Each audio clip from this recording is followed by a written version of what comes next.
మీ కుటుంబ శాంతి, ఆరోగ్యం, ఆర్థిక అభివృద్ధి కోసం రుద్రాక్ష మహాపూజలో తప్పక పాల్గొనండి. ఇప్పుడే నమోదు చేసుకోండి. నమస్తే, welcome back to Suman TV. Present మనతో పాటు ఉన్నారు జ్యోతిష్యులు, మంత్ర, యంత్ర, తంత్ర, వాస్తు, శకున శాస్త్ర నిపుణులు ముక్కామల చంద్రశేఖర్ గారు. నమస్తే సార్. నమస్కారం అమ్మా.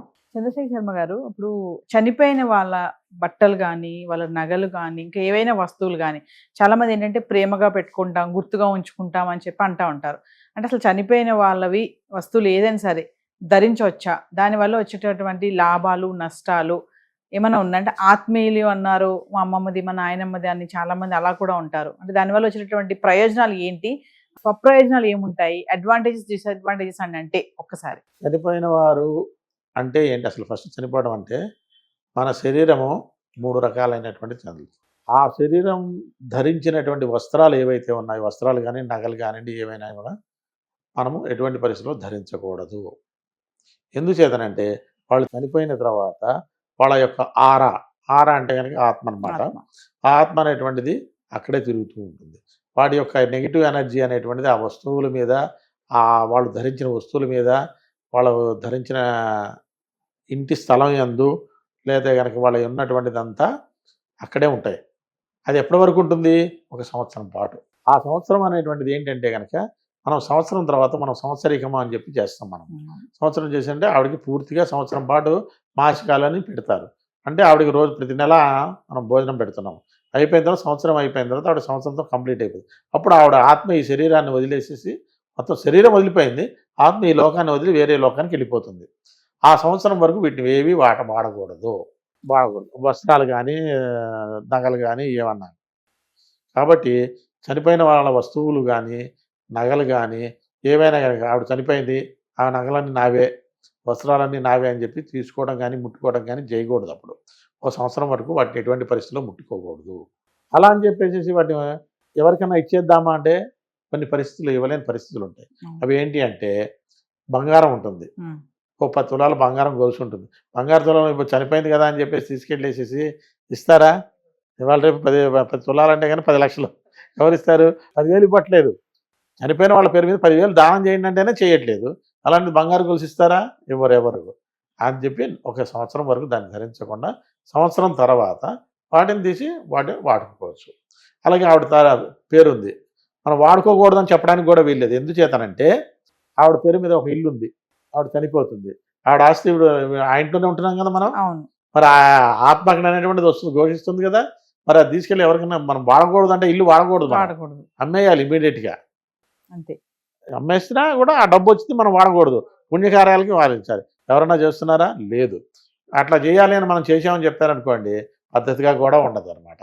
ఎందుకంటే వాళ్ళ తల్లి ప్రేమతో కొనిచ్చింది కొడుకుల కోసం, కాబట్టి ఆ వస్తువుని ప్రేమగానే చూసుకోవాలి. ఎప్పటి వరకు? 1 సంవత్సరం వరకు దాన్ని. అందుకనే సంవత్సరం వరకు సూతకం ఉంది అంటారు. సూతకం అంటే మైల. ఆ మైల అనేటువంటి మనం ఆమెకి తల్లి కానీ, తండ్రి కానీ, ఎవరైతే చనిపోతారో ఆ మనిషి యొక్క ఆభరణాలు కానీ, వస్తువులు కానీ, ఆయనకి సంబంధించినవి ఏవైనా సరే, ఆయన యొక్క బ్యాడ్ ఎనర్జీ, ఆరా అనేటువంటిది ఆ సంవత్సరం వరకు అక్కడ తిరుగుతూనే ఉంటుంది. ఆ సంవత్సరం వరకు మనం ఎటువంటి పరిస్థితుల్లో వాడిని వాడటానికి వీలు లేదు. నేను వాడతాను అంటే కానీ దానికి వచ్చే పరిణామాలు కూడా అనుభవిస్తారు. ఇప్పుడేముండదు, బాగానే ఉంటుంది. మెల్లమెల్లగా దాని యొక్క ప్రభావం తెలుస్తూ ఉంటుంది. వాళ్ళకి తెలియకపోవచ్చు కానీ వాళ్ళ సంతానానికి మాత్రం ఖచ్చితంగా. ఎందుకు సంతానానికి తెలుస్తుంది అని అంటే కనుక, దౌహోత్రులు అంటారు, మనవలు మనవరాళ్ళు, వాళ్ళకి తెలుస్తుంది. ఇప్పుడు మీరు సంపాదిస్తున్నారు డబ్బులు, మీరు సంపాదించిన తర్వాత మీరు ఎవరికి ఇస్తారు? మీ అబ్బాయి బాగుండాలని, మీ అమ్మాయి బాగుండాలని ఇస్తారు. వాళ్ళ పుత్రులు అంటే మనవరాళ్ళు బాగుండాలని ఇస్తారు. చెడు జరుగుతున్నది అని అన్నప్పుడు మీరు ఇస్తారా? ఇవ్వకూడదు కదా. అలాంటప్పుడు ఎందుకు ఈ పని చేస్తున్నారు? అక్కడ చనిపోయిన 3వ రోజు కూడా కాదు, శవం అక్కడ ఉండగానే ఇక్కడ గొడవలు పడతారు. ఈ బంగారు గొలుసు నాది, బంగారు గాజులు నావి పంచుకోవడం మొదలు పెడతారు. అది చాలా తప్పు.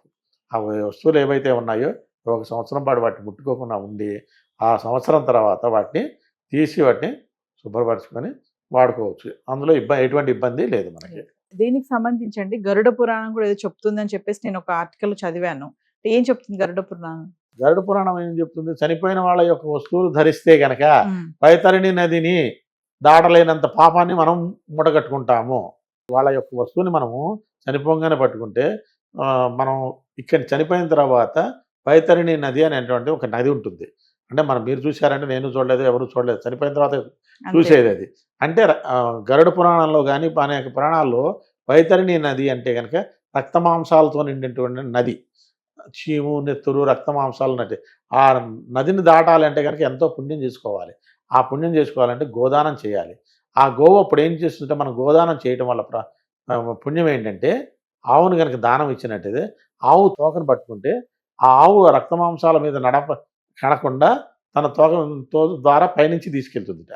దానివల్ల మనకు సుఖం అనేటువంటి ఆ రక్తమాంసాలు మన శరీరానికి అంటకుండా వాటి మలినాలు అంటకుండా వైతరిణి నదిని దాటిస్తుంది అనమాట. అందుకని గోదానం అనేటువంటి మనం జీవించిన జన్మాంతర జన్మ లోపల ఎప్పుడైనా ఒక గోదానం ఇవ్వడం చాలా మంచిది. అదే ఈ గరుడ పురాణంలో ఏంటంటే ఈ వస్తువులు మనం ధరించాము, ఆ వైతరిణి నది అనే అనుభవం ఇక్కడ అనుభవించాలి, పిల్లలు అనుభవిస్తారు, అక్కడ మనము అనుభవించాల్సి వస్తుంది. అంత కృత్యం ఏమొచ్చింది మనకి, ఒక సంవత్సరం ఆగినారనుకోండి, ప్రేమతో ఇచ్చింది తల్లి.